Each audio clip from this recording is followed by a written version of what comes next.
Hello, everyone, joining this online policy dialogue that is being co-hosted by the South African Institute of International Affairs, as well as with the Global Solidarity Levies Task Force. We're very excited to have you join us to discuss unlocking climate and development finance and the potential of global solidarity levies. We have a great lineup of discussants who I will shortly introduce.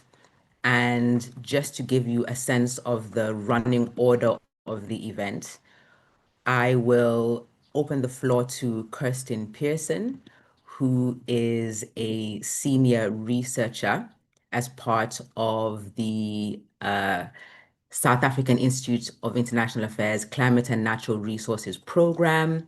She will be discussing her recently published policy brief on global solidarity levies, a call for country participation. I will then open the floor to Bryce Roinsard from the Global Solidarity Levies Task Force to share a little bit more about the proposal and give a bit more in-depth insights to some of the pointers raised by Kirsten in her policy brief. And then we have a discussant, Ms. Madonko Tokozile, who will be sharing some of her views and responses to the proposals from Bryce and to Kirsten's insights in her policy brief. We'll then open up the floor to yourselves to receive some of your commentary, your questions, or your suggestions on how we can take this important work forward. And we're looking forward to having an exciting discussion, an insightful discussion, and to receiving inputs from all the attendees joining us for this event. So to get us started, Kirsten, let me hand over the floor to you to share a little bit more about the context in which we are discussing global solidarity levies, particularly highlighting the critical need for us to consolidate access to finance to push forward our achievements on the Sustainable Development Goals, as well as to reach the ambitious aspirations of the climate agreement, the Paris Climate Agreement, and of course to ensure that we are responding to the unique contextualized needs of developing countries, specifically African countries, and the challenges that they face and that they have to endure with the ongoing climate crisis. So, Kirsten, please share a little bit more about your paper and the context, and then I will go ahead and introduce Bryce and invite him to share on the Global Solidarity Levies Task Force proposal. And then Tokozile will come to you. I'll give a brief introduction and invite you to share your inputs. Kirsten, over to you.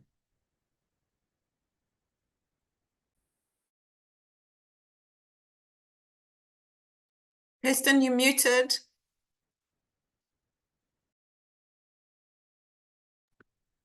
Thank you so much. It's not good to be speaking only to yourself. Thanks, and Jerry. I am going to dwell a little bit in the problem. So if during my input about bridging the financing gap, you feel a bit frustrated, just bear with me. We are also looking at solutions today. The first thing to acknowledge is that the Sustainable Development Goal progress is severely off track.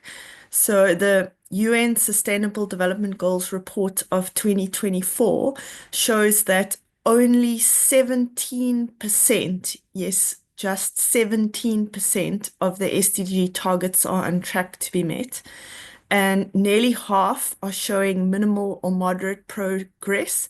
And then most disturbingly, over 1/3 have stalled or even regressed.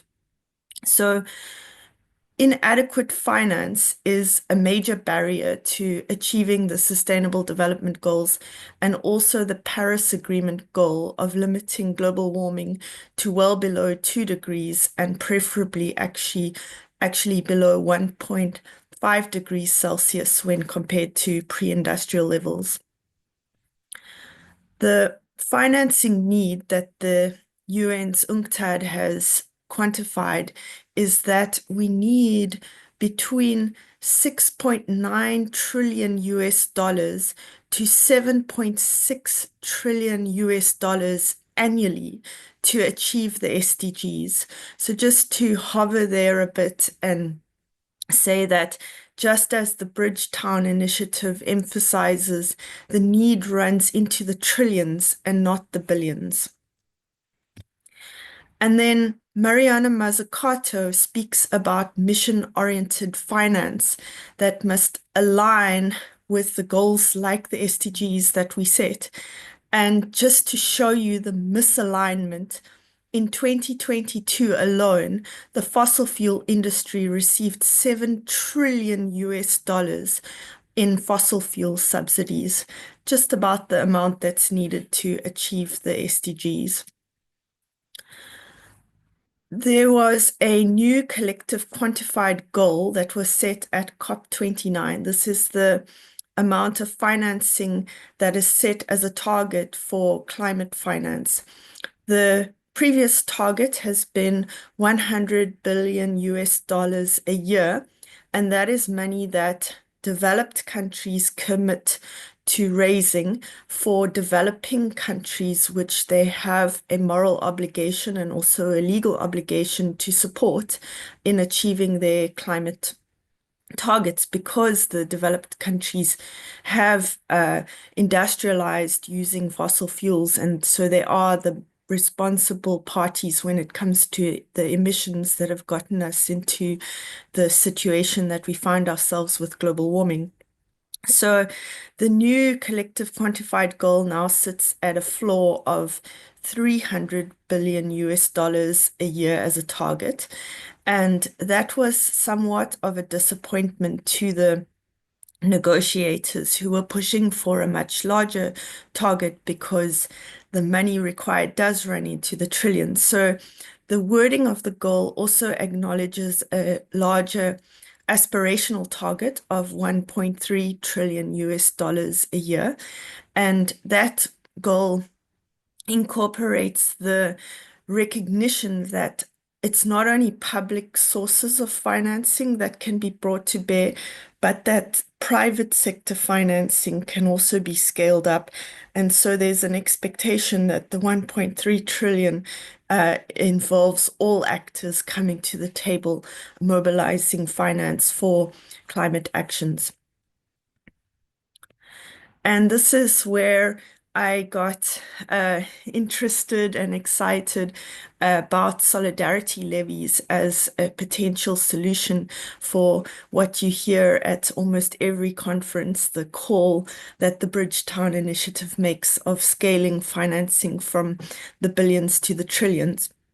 So the big compelling idea with solidarity levies is that these are levies that are taxes on the biggest polluters, and that those taxes can be used for climate actions and development. And so I think that this corrects some of the misalignment as a proposal, and that it offers a crucial opportunity to scale up climate financing. The Global Solidarity Levies Task Force, who you'll also hear more from in a moment, estimates that this could generate up to 500 billion US dollars a year. So that would really contribute to plugging this financing gap quite nicely. And just to encourage you, please read the policy brief. It's a quick read. And these are the recommendations that we've included in the policy brief. We're making a call to countries to join the Global Solidarity Levies Task Force's Coalition of the Willing. So the Coalition of the Willing is a group of countries that have expressed their willingness to implement some of the tax types and to thereby generate financing through tax revenue for development and climate actions. And I don't think that there's anything to lose in being part of this Coalition of the Willing, because it helps with domestic resource mobilization. So it's quite a good uh, initiative to become part of. And we're calling on you on the webinar to advocate to your finance ministry and your treasury that if they don't know about this, it's a great idea, become part of the coalition. And then specifically to developing country governments, we're calling for you to actively engage in the design and the implementation of the proposed levies. And this is to ensure that developing country perspectives and priorities are incorporated from the outset, to make sure that that solidarity aspect actually comes through. And so, to tax policymakers and tax administrators, the call is that you should conduct independent assessments of the proposed solidarity levy options, look at how administratively feasible they are, at the equitable access mechanisms, at how that solidarity aspect of the developed countries providing the financing to developing countries works, and potentially addressing ways in which it doesn't work, and also to look at the economic impacts and how this proposal can be robust in its transparency and accountability. And then the last recommendation is to global leaders, and this is a more general one, but very important, to continue to advocate for reforms of the international financial architecture, the global tax governance and anti-avoidance mechanisms, because just as with existing taxes, the leakage from avoidance prevents the maximization of the funds that are generated. So it's important to keep on with those fights and keep advancing there. And then to emphasize the joining of the coalition of the willing once again, the list here of countries is the list that already belong to the coalition of the willing. And if you don't see your country there, this is your cue.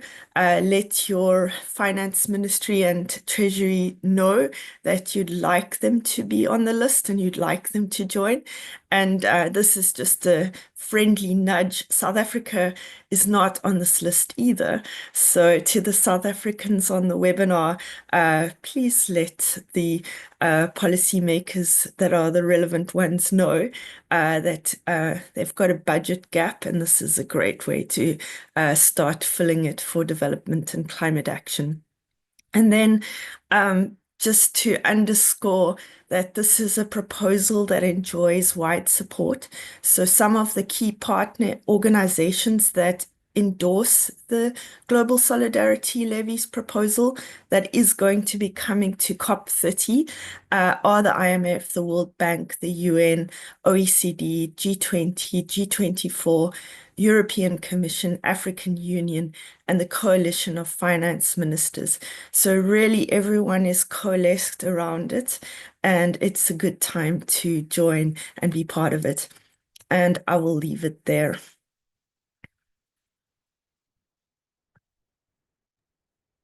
Thank you. Thank you, Kirsten, for giving us that overview and for highlighting that the critical issue here is the huge financing gap, despite our commitments to address climate and development challenges. And thank you also for highlighting that in terms of the industrialized countries that have been contributors to emissions, there are moral and legal obligations to think around how we can mobilize transformative approaches such as taxes on the biggest polluters to advance climate mitigation actions and developments.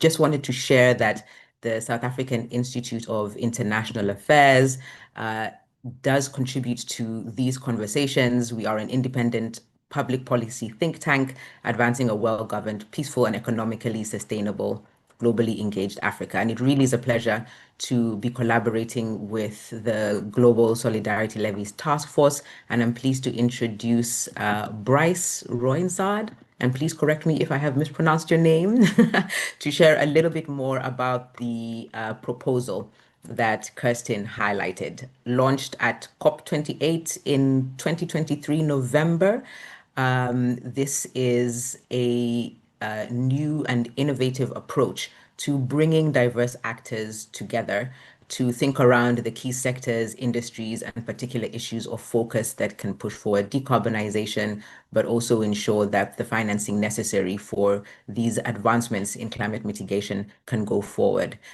Bryce, please welcome, share a little bit more about the proposal, and your insights and comments are welcome in terms of how we can engage in this initiative. Hi everyone, and thank you, and Jerry, and thank you, Kirsten, for inviting me to present this morning. The pronunciation of my name is actually Breeze, but I also like Bryce, so I have no problem with both. But you can call me Breeze. And apologies if my name is not appearing on the screen, but I will put my email address in the chat later on. So again, thank you so much for this opportunity. It's very great to be able to present to you today the Solidarity Levies Task Force, which is at a key moment of its political existence. I will tell you more about that in a minute.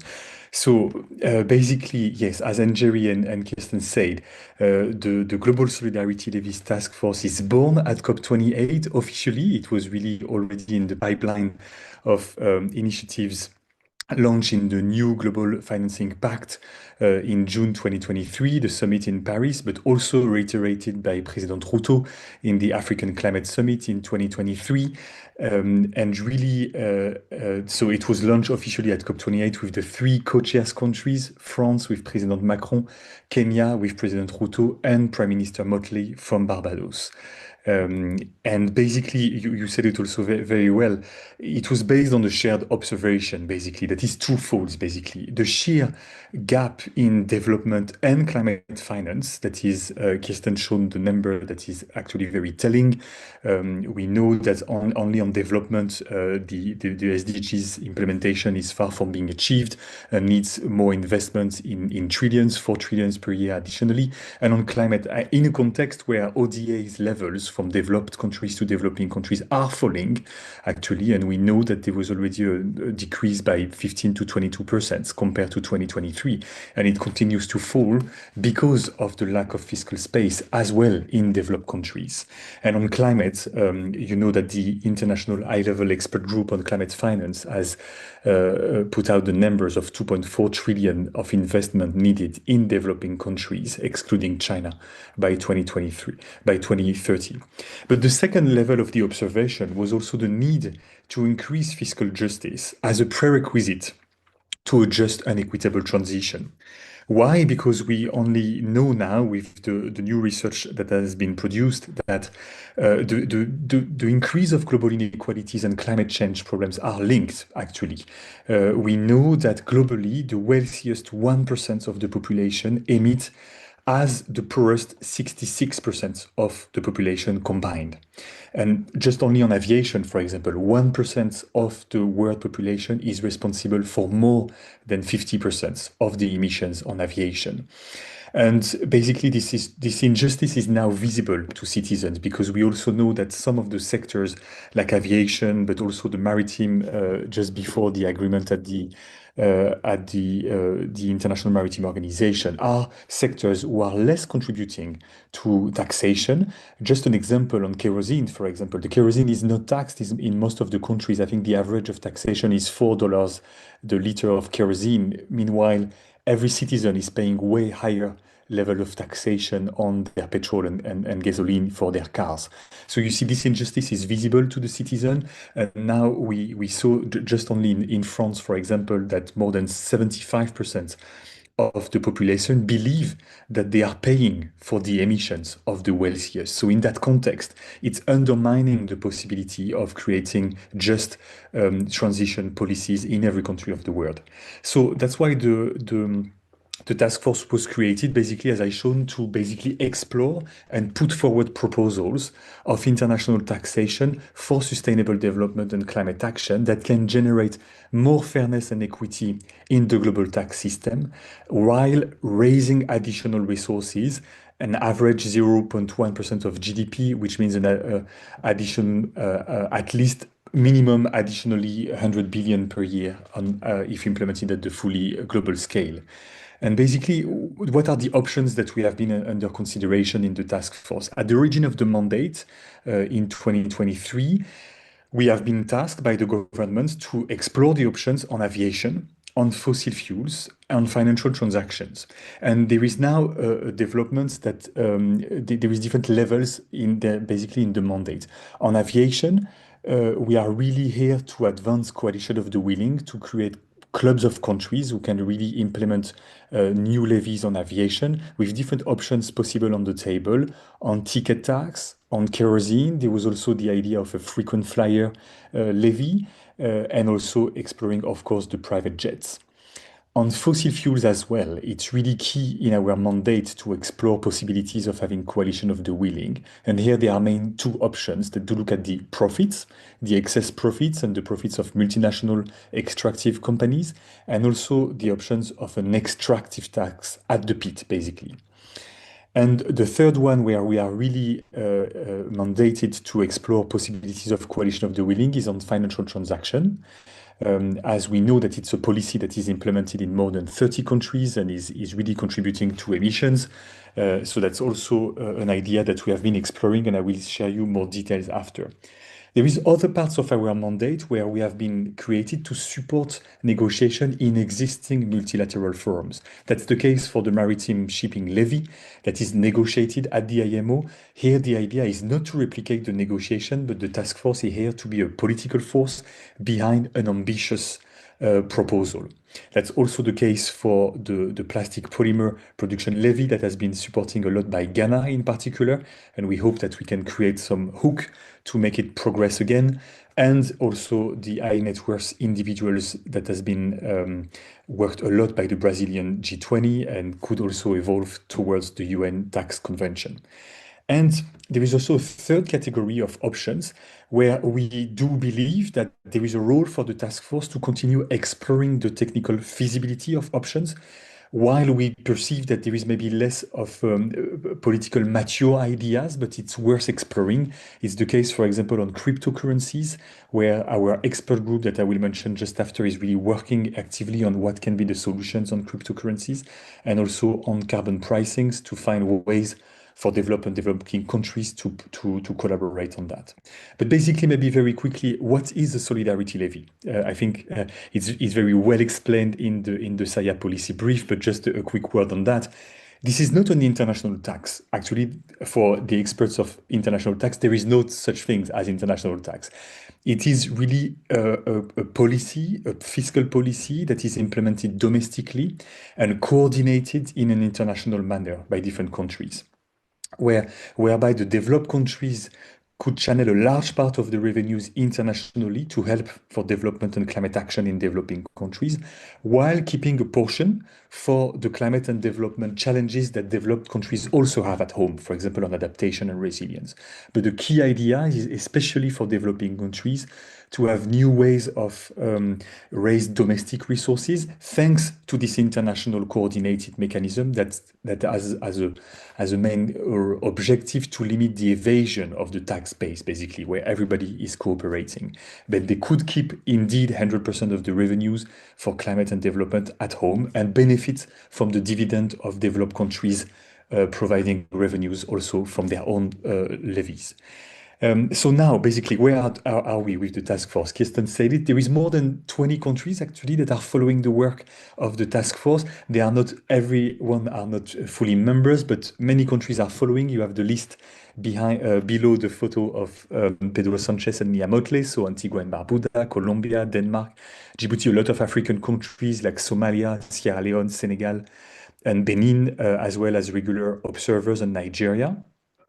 We also have basically an expert group, a high-level expert group that is made of very high-level reputation experts on development, climate finance, and fiscal negotiations and fiscal coordination, like Amar Bhattacharya, for example, and Vera Songwe from the high-level expert group on climate finance, but also Logan Worth from the African Tax Administration Forum, Pascal Saint-Amand, who's been the architect of the minimum 15% tax on multinational companies. And we have been joined recently by new experts like the Nobel Prize Esther Duflo, Gina McCarthy from the US, Avinash Perso, and many others, basically, who have joined recently. And maybe I will finish by saying that the secretariat of the task force that is hosted at the European Climate Foundation, but fully independent, is co-led by Ismail Momoniat, which is well-known in South Africa, the former Deputy Director General of the South African Treasury, and Laurence Tubiana, the CEO of the European Climate Foundation. So I will stop sharing for a moment and I will share again after my slides, but just to tell you a little bit more on what has the task force been doing recently. So we have started to explore all of those options basically in details. So we've produced a document that is called the Stroman Proposals that is exploring 16 options, listing how it can work, what is the base, what is the rate, who should be the collection mechanism. And it's also exploring the political economy of those proposals. What are the potential coalition of the willing? What are the legal hurdles, etc. And it's very well summarized in the SAIA policy briefing, again, that is showing a table of all the different options. On aviation, I've already said basically on cryptocurrency, I just wanted to say that there is 3 options, for example, like the transactions, the capital gains, and also the mining energy, the electricity used for mining. And for the rest, I've already give you the details. We've also, based on that document, conducted an open consultation, and we had the response for more than 197 responses from civil society organization and also the private sectors, who gave us basically indications of what would be feasible, not feasible, and help us guiding a little bit the work of governments. And also we have launched with the task force, we have commissions, basically specific impact assessment on some of the most promising options for the task force, especially on aviation, to explore the feasibility of the different options I laid out, on financial transactions, and on fossil fuels. So that's basically the work that we've been doing, and we are starting to publish now the results of this work. You will see in the news, hopefully in the next few days, there is already the aviation, the financial transaction ones that has been published. I will tell you more about that in a minute. And where are we now, basically, politically? The news of the task force is like we had a ministerial meeting that was held in the spring meetings, in the margin of the spring meetings in April in Washington, where really the countries present in the ministerial really clearly showed enthusiasm for certain levies and really, how to say that, they have confirmed that really some options are more mature than others, especially on aviation. And now they are clearly showing the path towards future decisions. We also have like the IMO decision that also it's not fully adopted now, and we are waiting for a final decision in October. It's creating some momentum because it's the first time that this international sector of maritime transport we will be putting the price on it, and for also the possibility of allocating part of the revenues to support adaptation linked to the maritime sector, but still with a large definition, it can really help showing that it's feasible to create those kind of mechanisms. Also, we should work on reinforcing the ambition of this mechanism.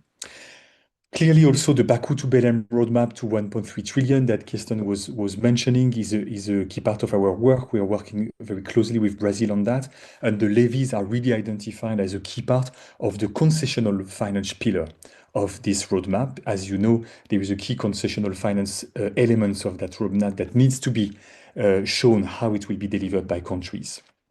We are turning all our eyes toward the next moment, which is the Financing for Development conference in Seville at the end of June, in actually 2 weeks, where really the solidarity levies remains in the main text that is negotiated, but there is a lot of work to be done so that it stays on the text and continues to be ambitious. And we had recently a joint declaration by Brazil and France when President Lula visited Paris recently, where they reiterated their support and calling for governments to join what they called the solidarity contribution, which is exactly the same concept as the solidarity levies. So really now we are moving towards the Seville moment, and as Kirsten was mentioning, it's a key moment for countries to join us. There will be an event on the 30th of June in Seville, where governments at the ministerial level, but also at the leaders level, on the 30th of June, in the events of the 4P, the Pact for Prosperity and the Planet launched by the French, there will be a key moment to announce for the solidarity levies the progress we've made. So really, if governments want to join, is the key moment to do it, basically. On the technical side, and sorry if I'm a bit long, you tell me, Kirsten, if I'm too long, actually. Yeah, I just also wanted to show you that Pedro Sanchez, President Lula, and President Ramaphosa are also calling for a better taxation of global wealth and negative externalities. So it's definitely the key moment to do it. On the technical debt, we are publishing on the actually 19th of June, not the 18th, the big aviation paper that is exploring the frequent flyer, the ticket tax, the kerosene levy, and it's showing the key revenues that can be raised. And just to give you a bit of a flavor of that, we are showing that if we focus a coalition on luxury aviation, it can raise up to 187 billion per year, with 62 billion for ticket tax, with really a small rate on economy class, which is already done in many countries, and progressivity on the first class and business class. And it can raise up to 41 billion on private jets, actually, which is not taxed at the moment or very at low level. We've also published yesterday a study with Avinash Perso and Gunther Capelblanca on financial transactions that is showing the potential if more countries implemented financial transaction tax. It is a policy that is well known by many governments. More than 30 governments are doing it. It can raise up to 140 billion if more countries join the coalition of countries who are doing a minimum tax on the transactions of shares, not the derivatives, because it's too complicated. We've seen that in history, but just on shares with a rate that is the same as France and UK at 0.4, 0.5%, it can raise a lot of revenues already.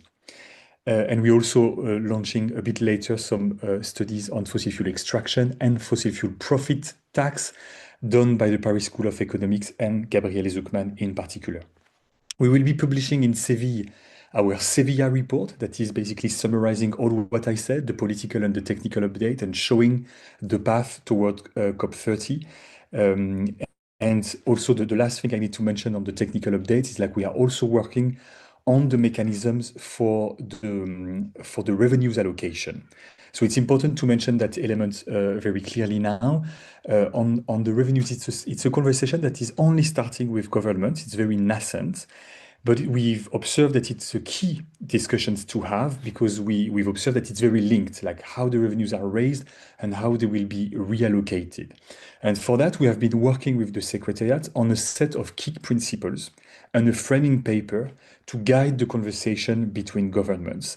And basically, the key principles that we are putting forward is to show that 100% of the revenues needs to be spent on global public goods, domestically or internationally, for climate action and development. And both objectives are very linked. And for example, concepts of adaptation and resilience can really make the link between the two. Also very important that those resources are used for concessional, I'm going to show the slide, sorry, are used for concessional resources dedicated to those priorities. With also the key idea that there is different responsibilities between developing countries and developed countries, with this idea of developing countries could use 100% of the revenues at home. The principles are also expressing the sovereignty of the national governments, especially the tax sovereignty. Every country will be free to choose the earmark proceed that they would do nationally. We know that for national budget it's very complex to do that. So we would like to give the margins of maneuvers to countries, but with a common framework agreed by governments.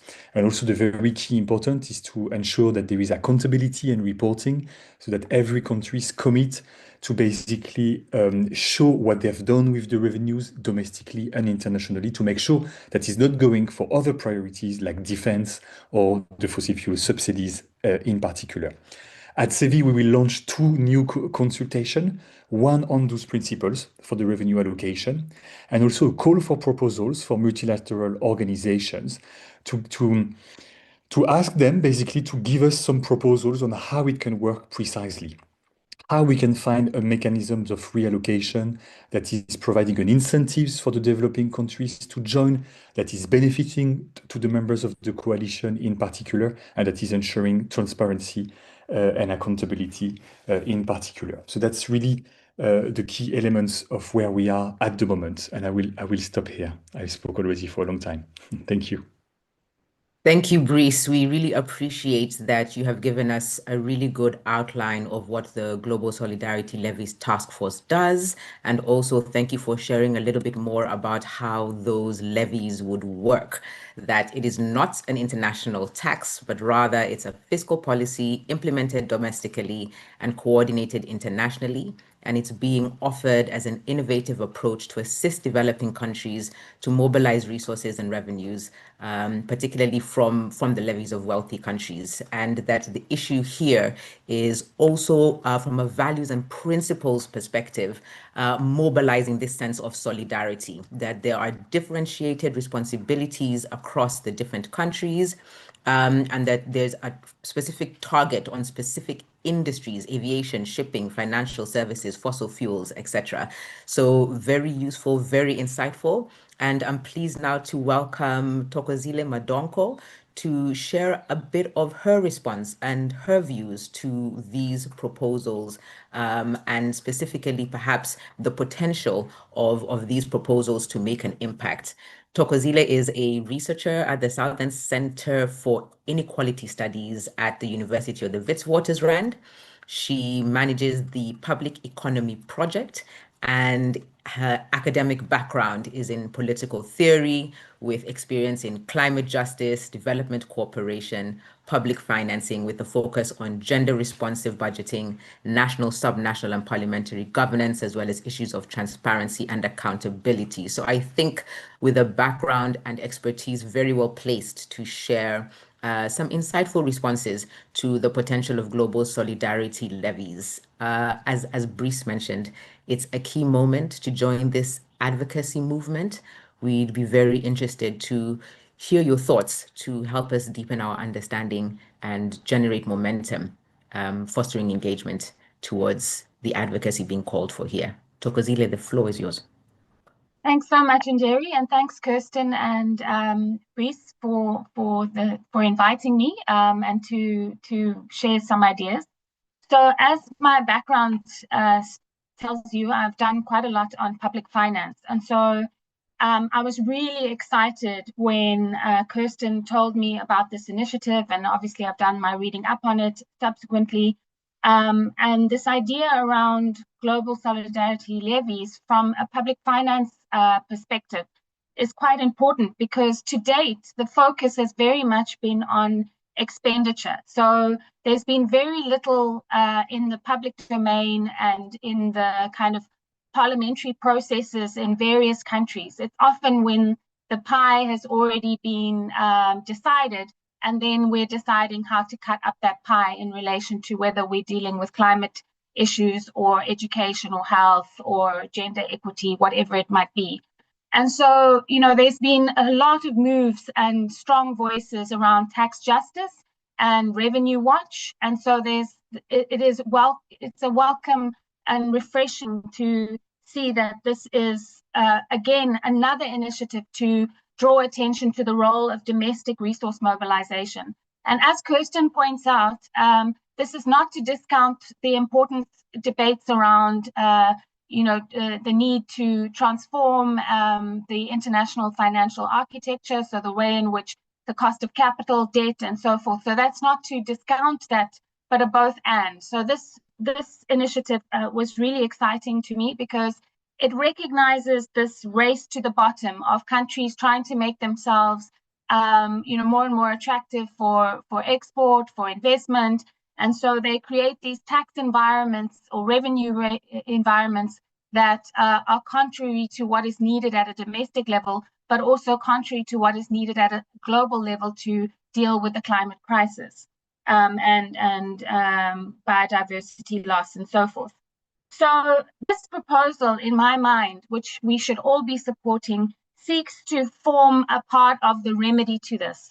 So to say enough is enough with this race to the bottom, we actually need collective global solidarity to be able to both deal with domestic issues at a developmental level, so understanding the developmental needs of many countries in the global south, if we want to use that term, and those that are climate vulnerable countries as well.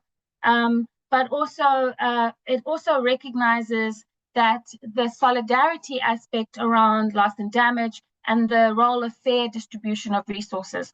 So this question of allowing and enabling countries to raise revenues domestically on industries that are polluting or polluting industries and companies and so forth, that in low to middle income countries can then reinvest in dealing with, issues of resilience, mitigation, adaptation, and so forth.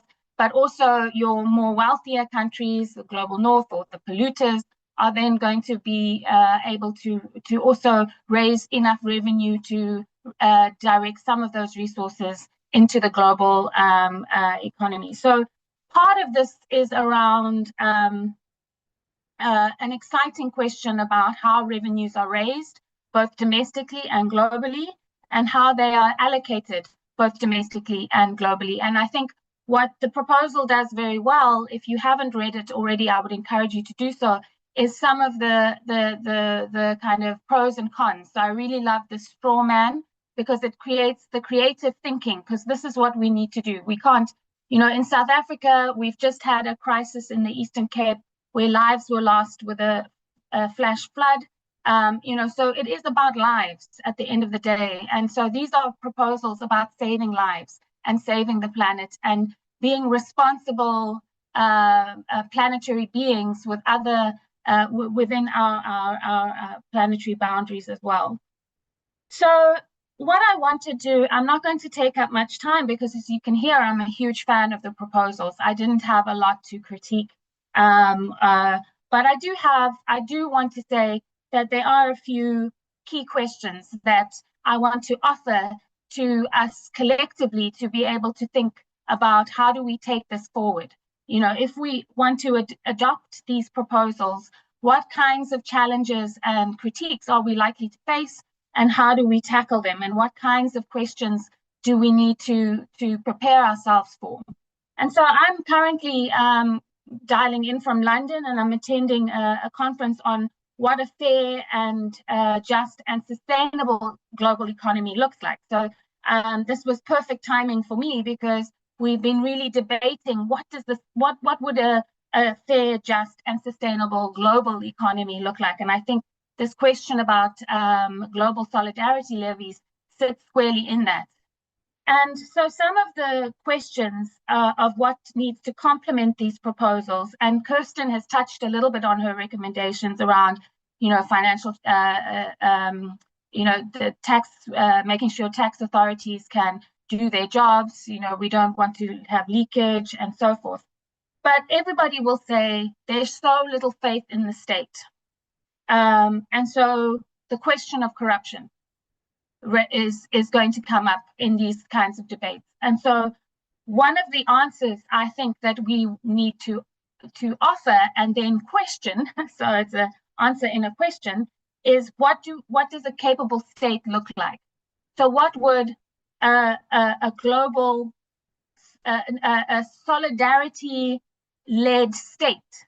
So Kirsten talked about a mission-led state, but what would a solidarity-led state look like on the ground to be able to shift the political and economic dynamics to be able to support these initiatives? So, for example, I'm going to use South Africa because that's my base. There was a huge call to have a wealth tax, which was just shut down, right?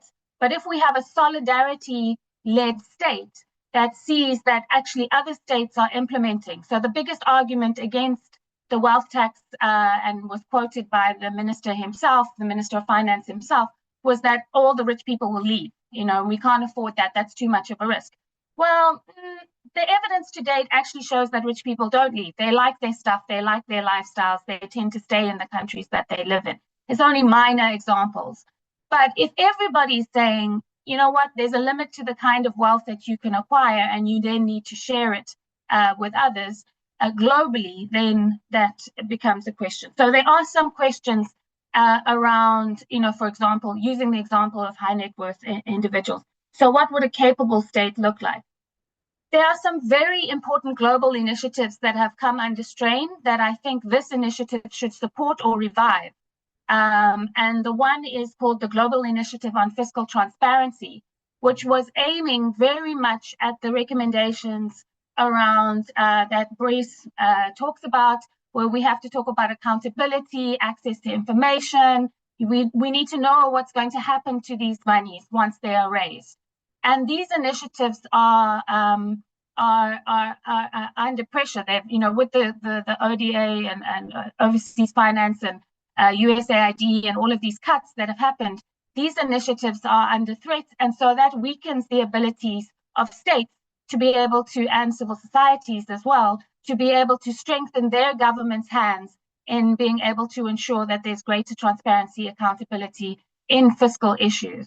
The other one is the open government partnership. So making sure that we're seeing that globally that states are becoming more inward looking, there's more repression, there's less accountability. So how do we open up the space for greater engagement and participation in democratic practice? So I think it's a big ask of an initiative around global solidarity levies, but I think the last point that Bryce raises around the principles becomes important, and accountability, transparency, access to information becomes a key component of that work for both.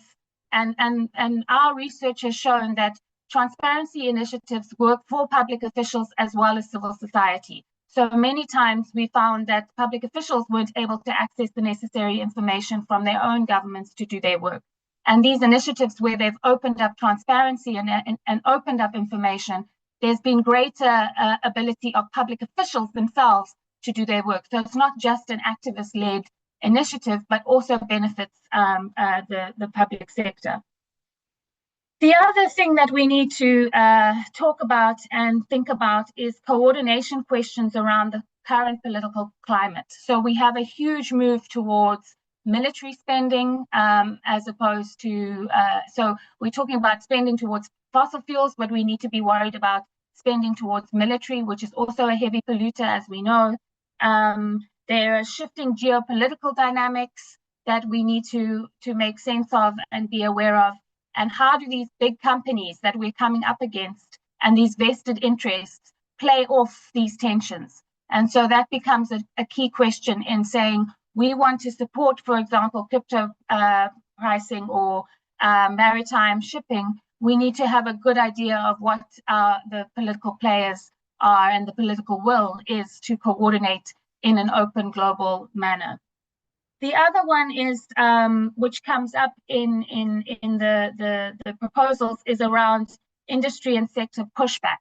So how do we deal with an aviation industry or a maritime industry or the financial sector pushing back on any kind of raising of levies?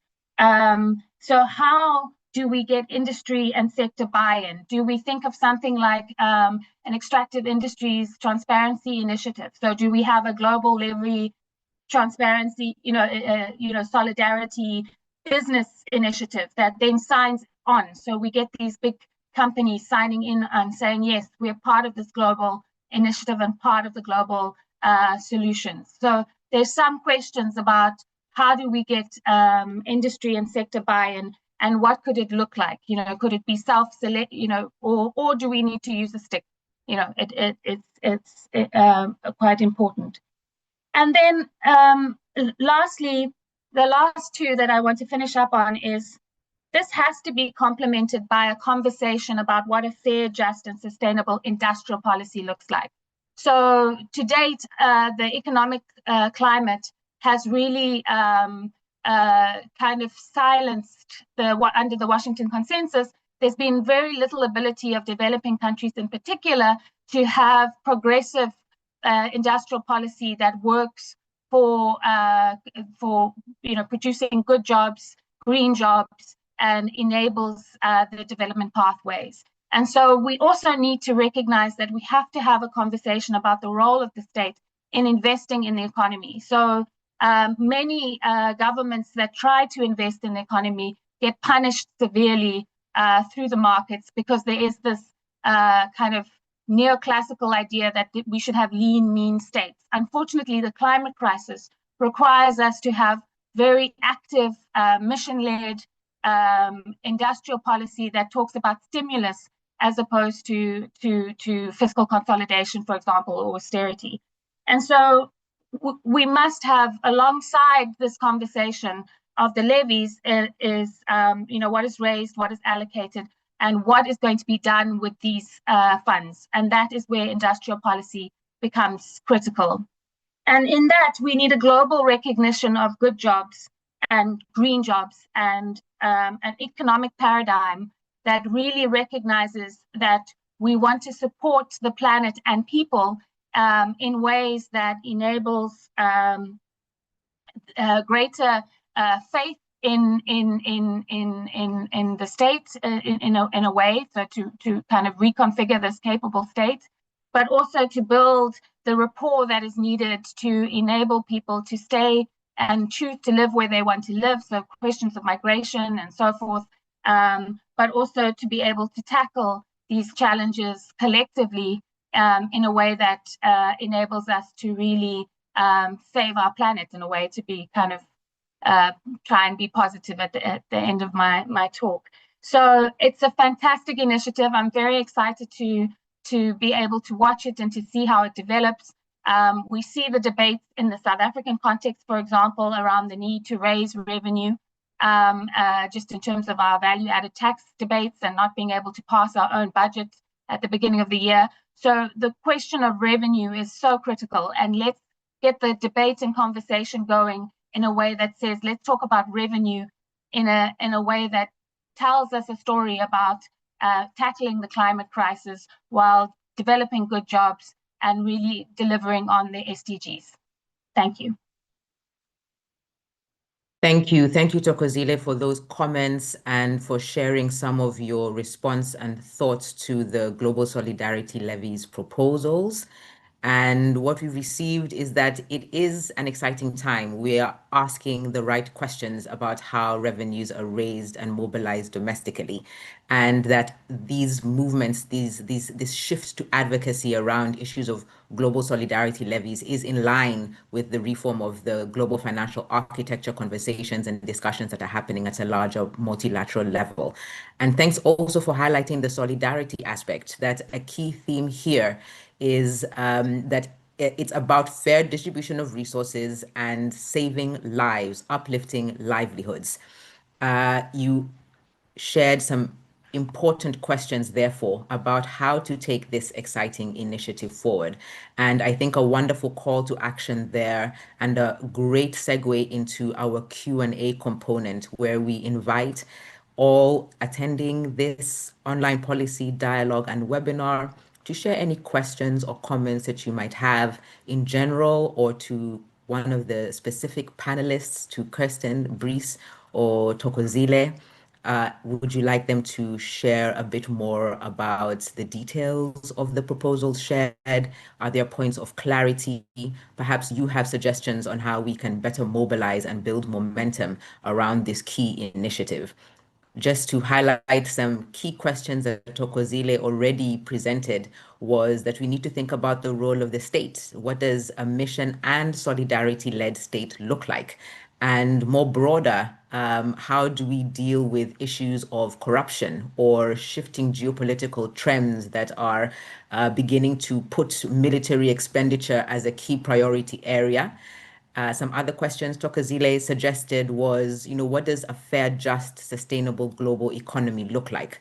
So over to yourselves. Thokozile, there's already a question for you in the Q&A. Janet is asking whether one could combine incentives to transition to non-fossil fuels as a way to get industry sector buy-in. You had shared that this very ambitious initiative is going to need some support. So I think Janet is suggesting one of the ways in which we could offer a carrot and not necessarily a stick to get industry sector buy-in. There's also a question from Rolf Pretorius on, can anything be done at an international level to assist with improving trust in governments? So speaking there to the issue of the role of the states, as you mentioned. And Thokozile, as you prepare to respond to that, let me take Brice, who I can see perhaps wants to share a bit more or maybe respond to some of the questions already raised. Go ahead, Brice, and to all of those joining, please feel free to add any more questions, comments to the Q&A or to the chat aspects of this webinar. Yeah, thank you so much.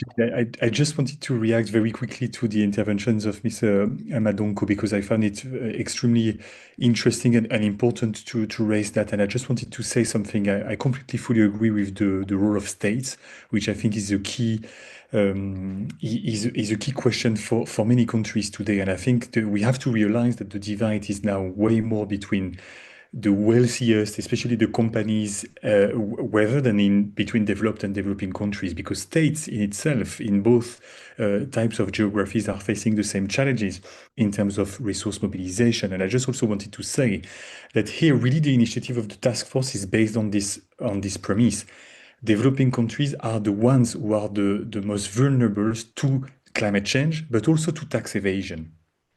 Way more. And I think it's really, for us, it's really revolutionary that President Ruto has been one of the spearhead on the African continent to say, we want to participate to those global initiatives. We want also to raise tax, but give us the capacity to do it. Give us the governmental capacity building to do it, and give us also the international coalition backing to be able to do that, because many countries, and just to quote a couple of numbers, like tax evasion, I think it's like 8% of the global GDP every year, but for the African continent, it's 18%. So, and the fossil fuel companies in particular are really benefiting from those inequalities. So I think the mere inequalities in development economics is the capacities for states to raise taxes. So let's cooperate in doing it in coalitions of the willing to limit the evasion and make sure that the revenues are equally shared between the countries who most need it. I think that's the key message. So I just wanted to reiterate that, because if not, we will just lose the point of the just transition in every country. Dr. Zile, perhaps you have a response to some of the questions or to Brice's comments as well. No, I fully agree with Reese, and I think it is important, and this is why this is so exciting, that there's this attention on taxation and revenue raising. Maybe it's better to say revenue than just taxation, because people get a little bit antsy. I think absolutely incentives to transition to non-fossil fuels will definitely be one way, and it has to be done within a kind of coherent industrial policy. That's kind of what I'm trying to push for, is to say, how can we begin to think about the transitions at a domestic level, but also at a global level that works for both kind of dealing with the climate crisis, but also making sure that these companies begin to transition themselves, because they're not self-selecting, as we know. They're not suddenly not going to produce, reduce the plastic polymer that they're making that is polluting and so forth. So I think that's important.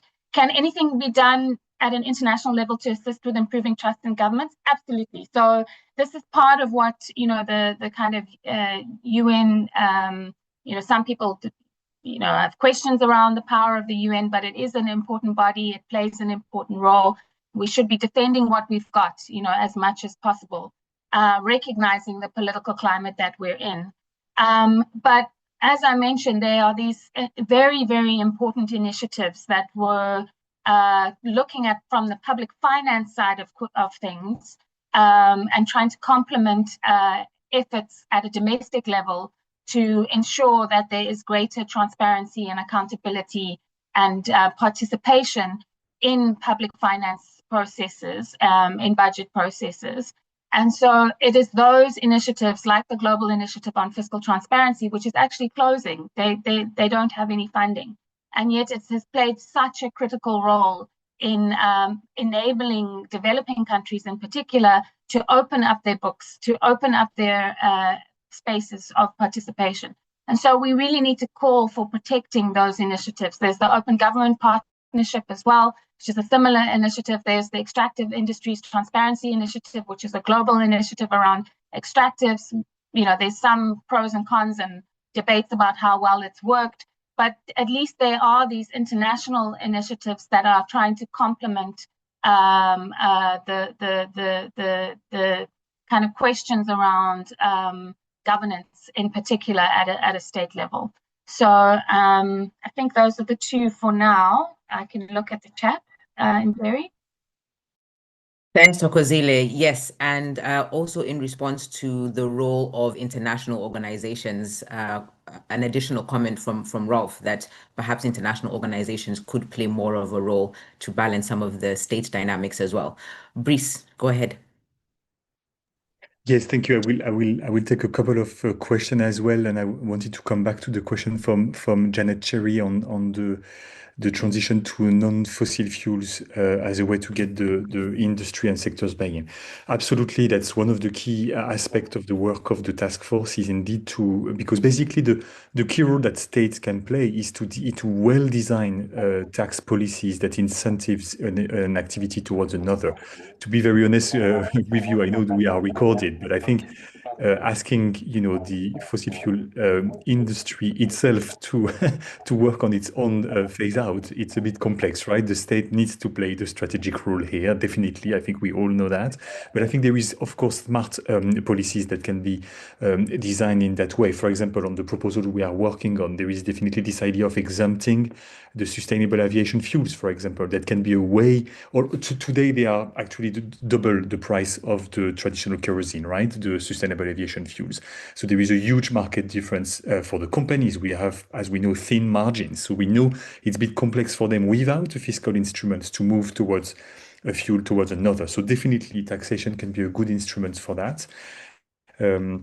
Definitely. I also wanted to respond to a comment by in the chat about the common but differentiated responsibilities, how it does play a role in concept behind the solidarity levies to force the biggest polluters to be taxed more. That's the key principle of the task force is also based on common but differentiated responsibilities. But in a way, it's trying to renew the way we understand common but differentiated responsibilities, if I may. So I'm coming from the climate community, participated to the Paris Agreement, so know very well this concept. In the UNFCCC forum, the common but differentiated responsibilities is a very well-known concept about the financial obligations from developed countries to developing countries. That's one part, and that's absolutely valid. On the other side, when you look at the tax cooperation, I think we have to add a new dimension to that, right? Because as I said, for tax cooperation, it's very important to have the participation of every state because this is what makes the success. That's what limits the loopholes, what limits the evasion. That's why they've tried at the OECD to do this agreement on the multinational companies at 15%. It's very important to have this global participation in that context. However, when we are about sharing the proceeds, that's what we have discussed in this call, that's where the common but differentiated responsibilities needs to come on, and the obligation of developed countries needs to be respected. That's why we are usually pushing the developed countries to share a bigger part of their proceeds to international mechanisms in the vertical funds or by any other means. However, when you listen to President Ruto, for example, in his speeches, he's also saying we want to contribute, we want to pay those taxes if it's just and fair for the planet, basically. So we do think that there is ways to design mechanism whereby some developing countries, if they are willing to also share part of the proceeds, let's say 20% or 10%, we could find a system to have a double dividend whereby the funds who are receiving the money invest way more in those countries that are decided to put money in the international pot, basically, to have this benefit. It's things that we are working on with the expert group at the moment. It's not really fully mature at the moment, so don't quote me on that, but we are trying to work on those kind of mechanisms. And also, if I may just very quickly on Mr. Pretorius' comments on working on the micro level. I think that's very interesting. It's very complex to do, so I'm willing to have some comments. Also, you can write me by email if you want. Especially our economist Esther Duflo in our expert group. She's been working on such elements, especially when you think about natural disasters. It is shown in economic development that when you provide fundings to population just before a natural disaster occurs, because we know when they are occurring with the early warning systems, it's increasing way more the resilience of communities when they receive the fundings just before. It's allowing them to adapt just before. Imagine the political complexity behind that. But we can dream about new mechanism. It's feasible.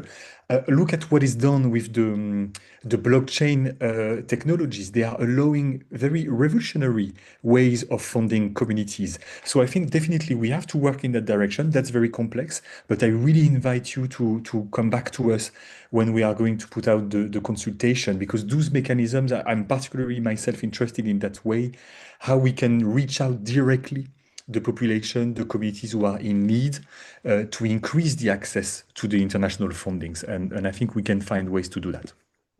Thank you. Thanks, Brice, for your responses there. Yes, Kirsten, I'm glad that you're raising your hand. I also wanted to bring you in on the G20 theme. We've spoken a bit around the role of the state, multilateral organizations like the UN, and with the recent commentary from Brice in response to Rolf, we're bringing in the micro level. Let's also touch on the role of multilateral coalitions such as the G20, also BRICS. We know that South Africa is leading, is holding the presidency for 2025, and that the key themes are equality, sustainability, and solidarity. And how do you feel these multilateral spaces, dialogue platforms could be a way to bridge the different levels between state and multilateral actors, between states and their citizens at a micro level, but also in terms of sectors like the private sector? Perhaps share a little bit more on how we can mobilize on principles like solidarity using the different dialogue platforms available to us. And then, of course, please also share the comment that you wanted to offer to the platform. Excellent. So to start with the G20, we have some realities to contend with, which comes to a point that was made about how countries can build trust with citizenry.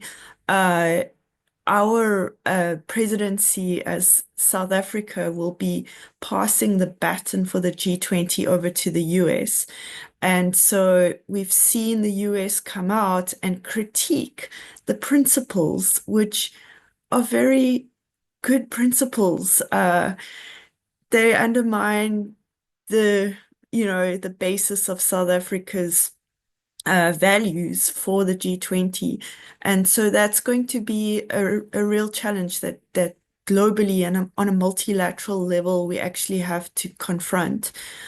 So, building trust with the citizenry is, if your citizenry is faced with the urgencies of really being impacted by climate change, like the flooding that has occurred in the Eastern Cape, it builds trust if a government is showing the willingness to actually respond and deal with the requirements of mitigation, adaptation, and loss and damage. So I think there is an enormous role in multilateralism to be played around engaging the countries of these fora to ask them to come to the table.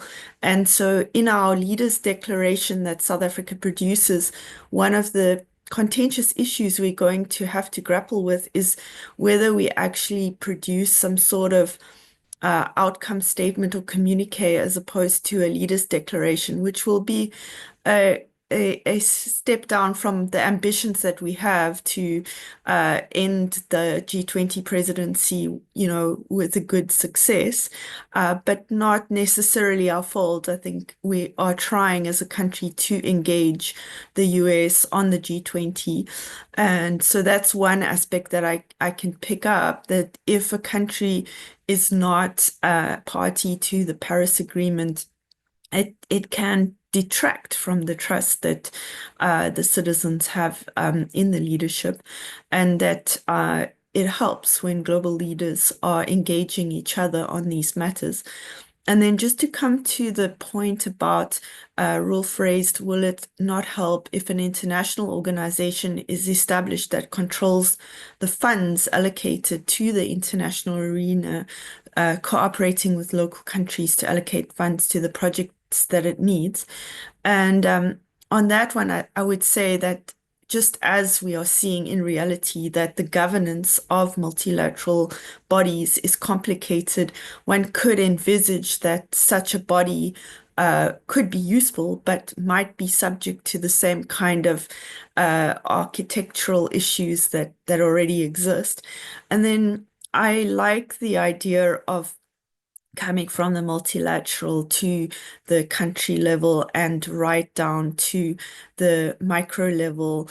Actually, we should flip that and say that the citizenry is the most important and should be regarded by the leaders as being, the foremost consideration, along with the natural habitats that we need to respect.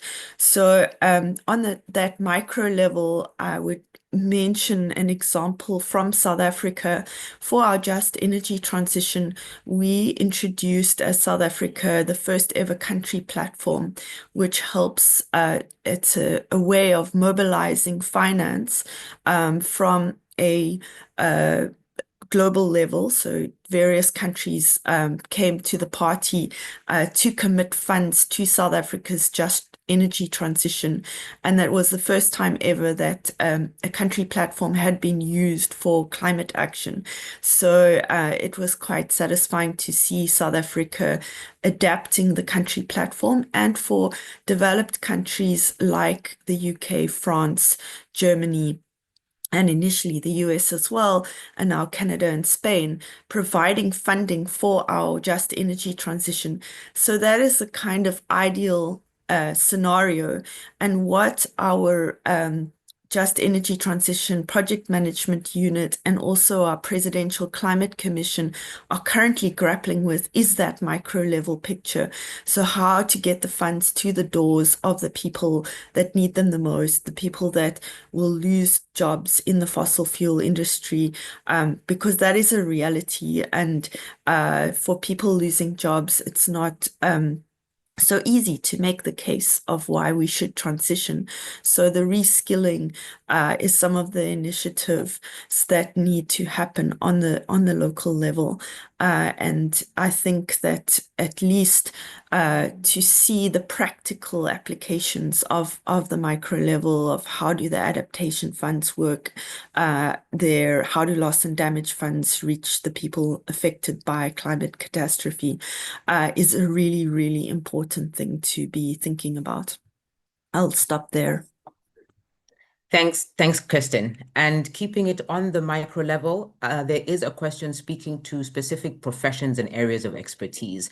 So for those of us on this webinar or interested in taking this work further, contributing to the advocacy around the global solidarity levies, what role do accountants, finance advisors, let me add, tax professionals, or perhaps legal experts in human rights or climate advocacy and justice, what role do different areas of expertise, different professional contributors have to play in pushing these solutions forward? It's a question in the chat, so do feel free to answer, either of you, Thokozile, Brice, or Kirsten, or feel free to also just respond directly via the chat. But please share a bit on how different professions, different areas of expertise could be involved and play a role in contributing to the mobilization of this global solidarity levy. I'm happy to try to take this one indeed, and Thanks, Jerry. please. Go ahead. So yeah, that's a very specific question for the accountants and finance advisors. So I will, I'm not sure I have precisely the answer, but what I can say is that we need definitely to work with tax advisors, tax lawyers, in the next phase, because now that we have studies with the task force, we have studies on the economic aspect, the incidence, the distributive impact per country by country, all the publications that we are publishing at the moment. Now we really need to have legal advice in many countries about how to implement it. As I said in my presentation, we will leave, of course, margins of maneuvers for countries how they implement it domestically. Every tax system is extremely difficult, extremely particular, basically. For each country, there is the common law system, there is the civil law system. So we need lawyers, basically, and that's what we are looking for at the moment in every country. that are participating to the task force and more, to basically make us some study about how precisely for each country what it would mean. For example, for South Africa, if South Africa were to participate to the solidarity levies, which we really hope for, and especially as our co-chairs is Ismail Momoniat, we know that that for the international flights in South Africa, there is a standard air passenger tax that is 190, I think, rounds by passengers for international flights and 100 rounds for the passenger for the BLNS countries. I think here really what can be done is to work with South African authorities about how to increase the progressivity of the tax to make sure it's not the same on every nature of ticket, how we can target private jets in particular, the kerosene of private jets, how it can be differentiated with the distance to account for the CO2 emissions, and especially to target the most polluting individuals who are taking most of the flights, who are part of the 1% of the wealthiest in the country. But here we need to work with authorities. And sorry, I'm long to respond, but also we will organize after Sevi, we do hope to organize really a moment with fiscal lawyers in every treasury that of interested countries who have expressed willingness to participate, especially to the aviation coalition, because as you understood, it's one of the most major one for us. And we hope to organize that with the fiscal lawyers of every treasury who have knowledge on how to do that precisely for every country. And in terms of if I may use that opportunity to talk about the civil society and also it's part of the comments I saw in the chat. One of the challenges we have, to be very honest, in our advocacy strategy with the task force is a bit the siloing of the conversation. The siloing of the conversation between climate and development, between adaptation and loss and damage, adaptation and mitigation. Well, mitigation, we are very aware that it shouldn't be a key target of the proceeds, because mitigation can be funded by private sectors with return rates. It's quite easy. What we see is that adaptation finance and loss and damage are good areas where potentially the money could be targeted.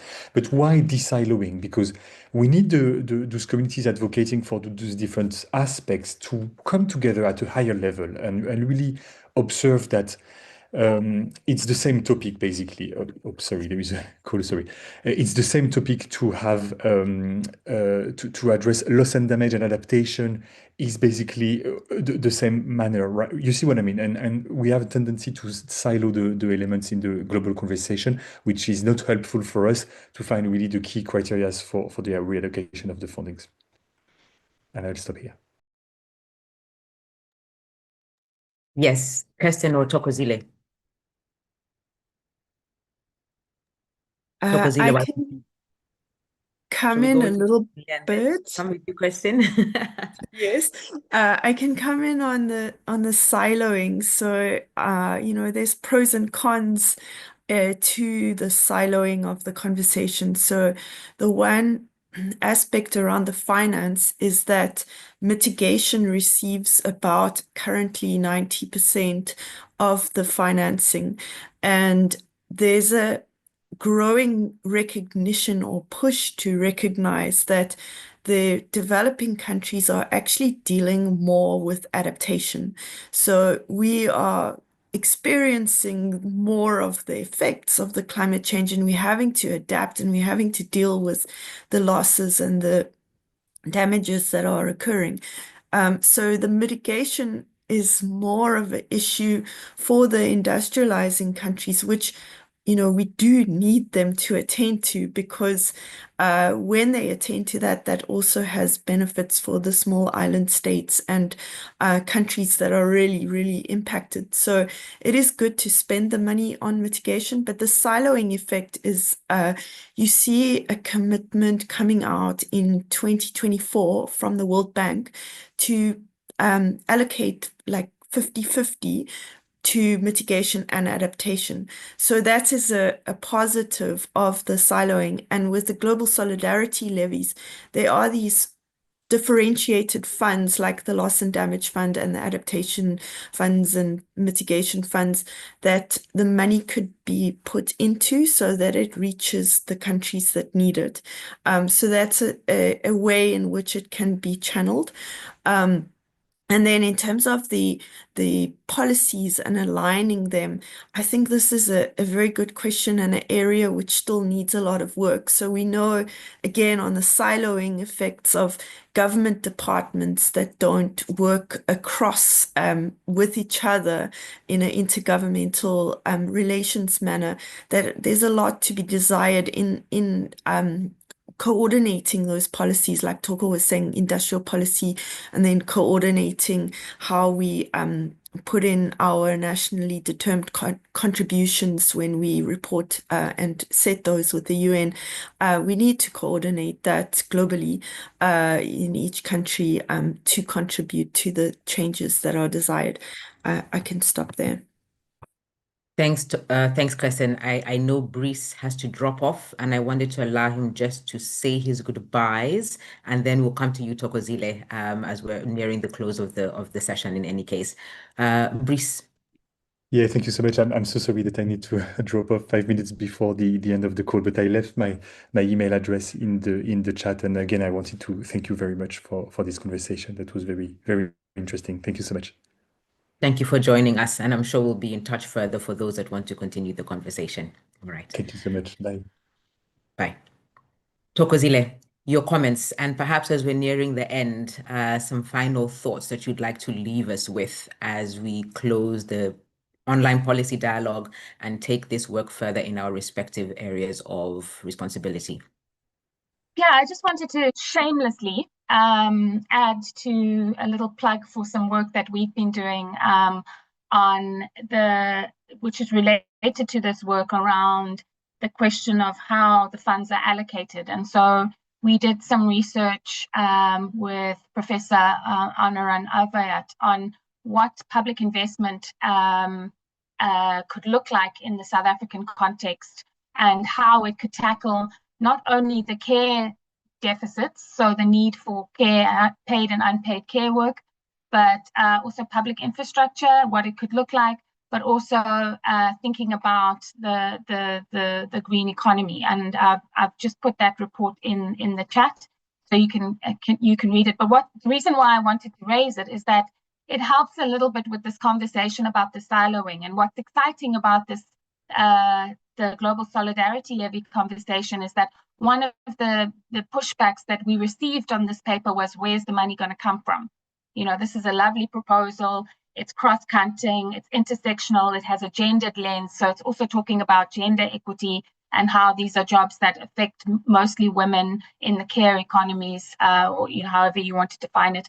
And so at a micro level, so coming back to that question about the micro level, we need to talk about a caring state, and a caring state that is both caring for each other and caring for planet.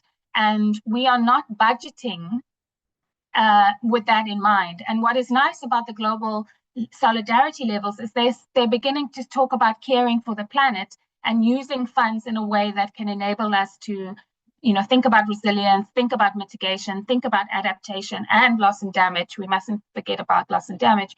And so we then need to see that translated into policies that on the ground create good jobs, that enable people to live good lives, and can see at a micro level the investments that are being placed for enabling people to live better lives in these conditions of climate change and climate crisis and so forth.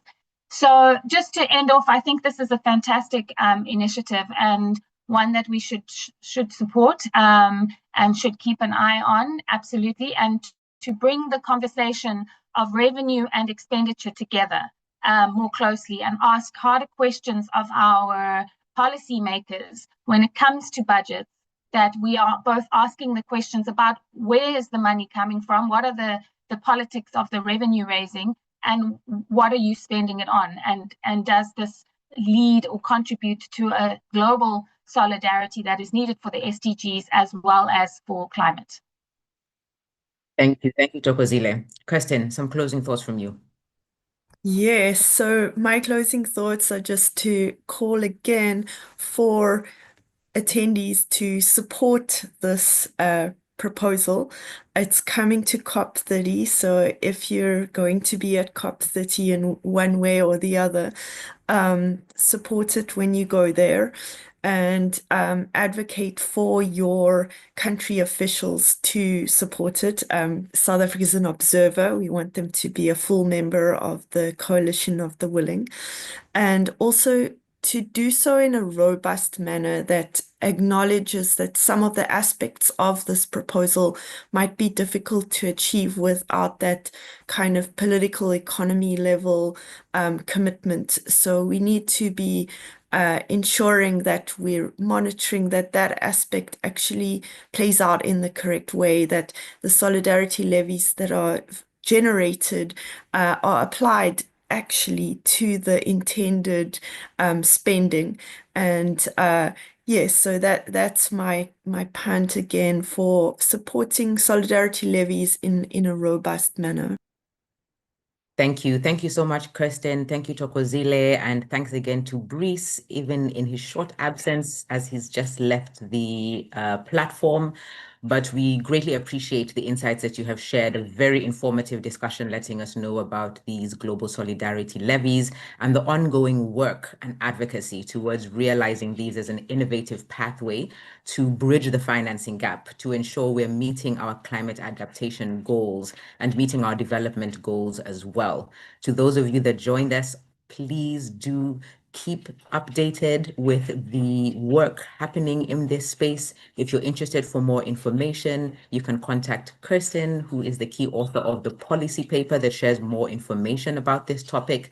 Brice has also shared his contact details, and I'm sure Thokozile as well would welcome continuing the discussions with those of you that are keen to push this important work forward. It's been great having you join us. Thank you for your questions and your interactions on the chat.